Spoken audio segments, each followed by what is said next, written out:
Guys, প্রত্যেকদিন রাতে আমি মিস্টাকে আইসা যে কাজগুলো করি এগুলো শেয়ার করবো তোমাদের সাথে। তো আমি রুমগুলো আগে দিয়ে আরো দিয়ে নিচ্ছি, আমি আমার রুমটাই আমি ঝাড়ু দিচ্ছি আর কারেক্ট এখন আমি ময়লাটা ফেলবো।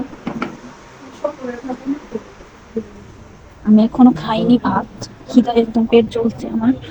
এই যে আমার মানি প্লান্টের গাছটা, এই গাছটা আমি প্রত্যেকদিন এসে দেখি, একটাই গাছ লাগানো হয়েছে। আর এই যে আরো টব লাগানো হয়েছে গাছের, এগুলোতে মা এগুলো পাখির বাসা বানায় রাখছে, আমি তো দেখি নাই।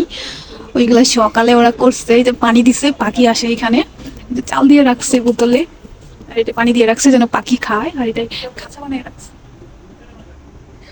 কি আছে আমি দেখতে পারি নাই, নিচেও ক্যামেরাটা ধরলাম শুধু। আর এখানে বোতল বেঁধে রাখছে, পাখি যেন এসে পানি খায়।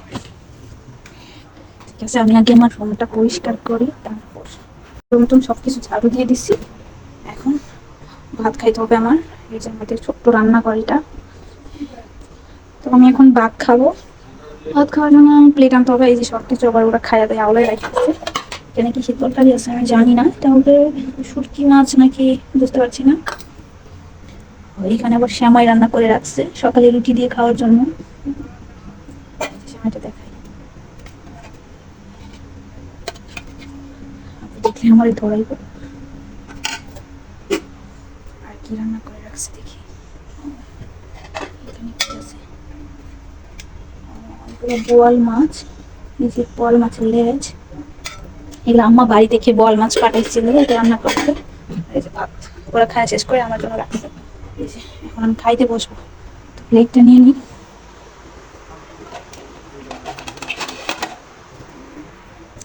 ভাত নিয়ে আমি প্রত্যেকদিন আমার রুমে চলে যাই, ওরা আমার অনেক জ্বালাই, বাসায় আসার পরে প্রত্যেকদিন আমার একটা ঝগড়া লেগে যায়। পরে মুড অফ করে আমি নিজের রুমে দরজা লাগাই এসে খাই। প্রথমে প্রথম ভাত খাওয়ার আগে এক গ্লাস পানি খাই আমি। কথা বলতেছি শরম করে, অন্য কেউ যদি মিনালা এই লেগে শরম করে। বেশি খাইতাম না, কমই খাইম, বেশি লইলে আবার পরে নষ্ট হইব। যাই হোক, তরকারি লইয়াম, মাছ আমার খাইতে ভালো লাগে না, সবার একসাথে লয়ে যাই গা, বারবার যেন আইতে না হয়। আলু এগুলো, আলু দিয়ে রান্না করছে বল মাছ, ছোট্ট একটা মাছ লয়ে যাই। ঠিক আছে, আলু লইতাম না। আর এদিকে এটা নিয়ে নিই,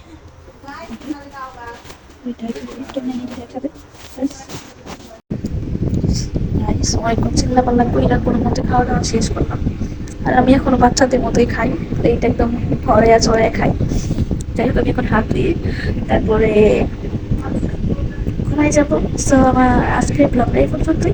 সবাই ভালো থাকবেন, সুস্থ থাকবেন, আর অবশ্যই সাপোর্ট করবেন। থ্যাংক ইউ, আল্লাহ হাফেজ।